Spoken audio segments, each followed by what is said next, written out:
Oh, look, straight up. Oh, that's a great view. The white terracotta straight ahead. You know, terracotta, it's like a sand-baked brick. It's not quite granite and it's not quite brick. It kind of walks the mainstream middle. The difference, though, between stone and terracotta, I think with me, that strikes me the most, is that terracotta reflects the sunlight and stone absorbs it. And you can see the bouncy light along this building. When I see terracotta like this, it just makes me feel like I'm senselessly running through a meadow or high grassland area nude. As you move up the building, can't you feel the undulations of her curvature? Oh, yes, yes. That slight groan sometimes that some people have in the act of intercourse, the like, ugh.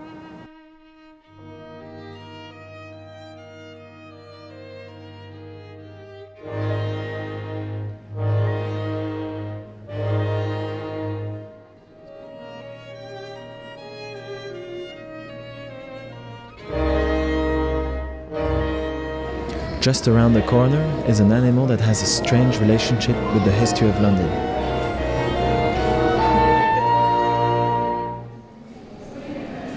In the mid-13th century, King Henry III had a zoo in the Tower of London, and people would marvel at the sight of a polar bear fishing for salmon in the Thames. The river became so dirty so quickly that it became impossible for this bear to fish anymore.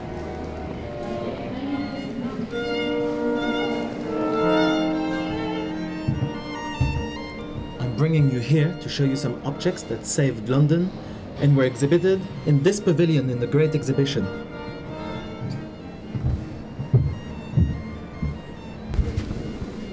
And these are the ceramic pipes manufactured by Royal Doulton and Lambeth that saved London from its sewage problem.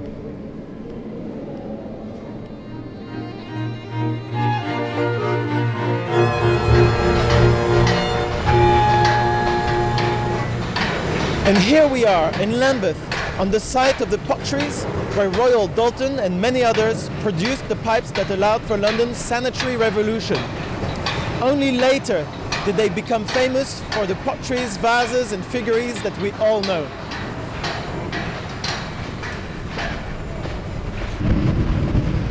And that makes me wonder, what will the next story on this site be?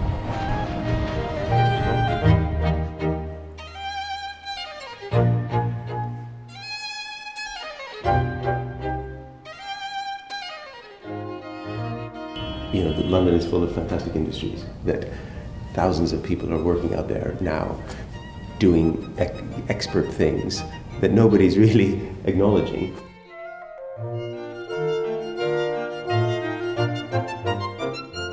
We're establishing a dialogue between the varied expertise behind ceramic design. This starts with our work at Grimstack Farm. Utilising the workshops at the farm, we're developing a series of prototypes based on the original pipes that Royal Doulton displayed at the Great Exhibition. Translating the functional qualities of pipes into decorative form, actors symbolically change their meaning through additive and subtractive fabrication techniques. The column, as an object, fulfills dual function, providing a sense of place while acting as a symbolic narrative device. Adopting this typology and simultaneously breaking it down, we're using the fragmented column both to celebrate the story of London's sanitary revolution and engage the public in a playful installation. Wir haben bei der Herstellung unserer Objekte vor allem auf die CNC-Maschine in Verbindung mit Rhino gesetzt, weil es möglich war, dadurch hochpräzise Daten anzulegen und es hier vor Ort fertigen zu lassen. Mit dem Einsatz von verschiedenen Bohrköpfen war es auch möglich, unterschiedlichste Muster auf die Oberfläche zu projizieren, die nach dem Glasieren der Keramik unterschiedlichste Schatten werfen kann.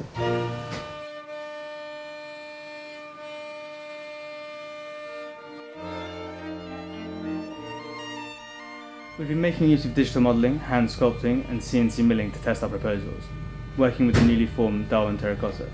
In fact, there used to be Shaw's, who collaborated with Charles Holland and Grayson Perry on the House of Essex, so who better to help us with our fabrication process?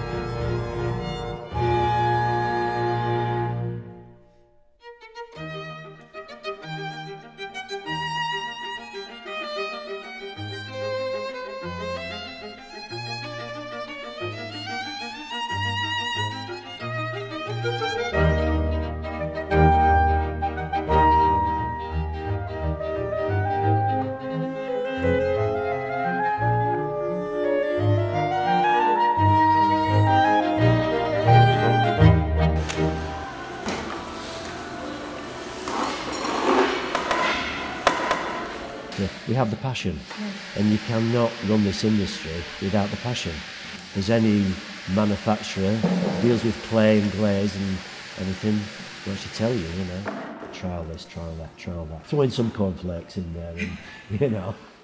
And you've got your sculptors, you've got your modellers and moulders. Then actually back up in the design office, we have guys who know how to clad buildings. It's a real mix of like people and, you know, skills. It's quite a big thing, I think, in development now, the idea of a story and the idea of narrative as well, that placemaking and stuff. We sort of hit upon the pottery ceramic thing almost like as a kind of obviously thing, kind of quite late in the day in a way, yeah, because thought, well, it should be a pottery building, that would make sense. And then there were very, very few people who could make that. Then we went to Shaw's, that immediately kind of moved the project on like really rapidly.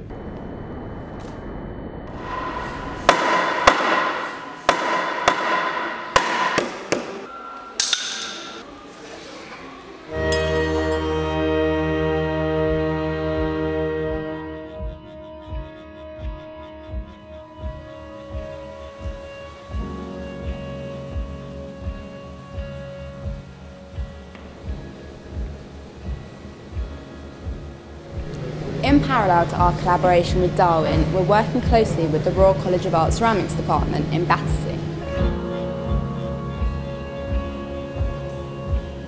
The Ceramics Department at the RCA is the only school of its kind currently expanding in the country, and we're building on this to re-establish historic connections to local art colleges, designers and manufacturers.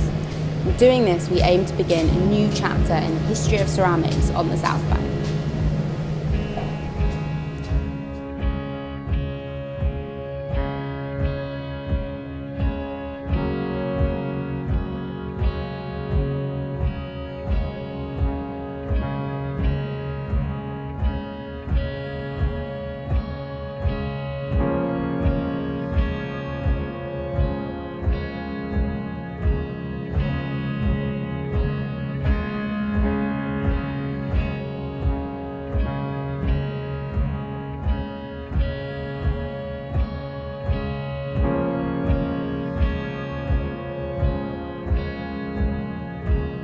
Can give you one of these.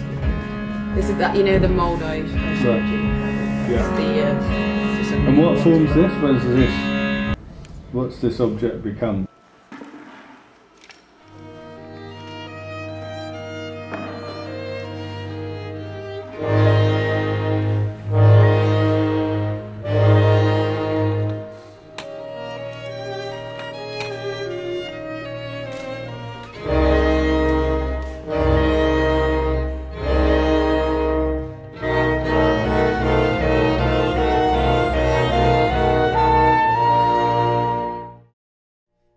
Important to me, it's the moments of life.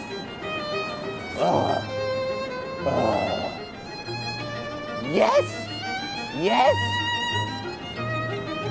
Oh God, please. The baking parts of life. On the left side, you see those like lioness characters way up there?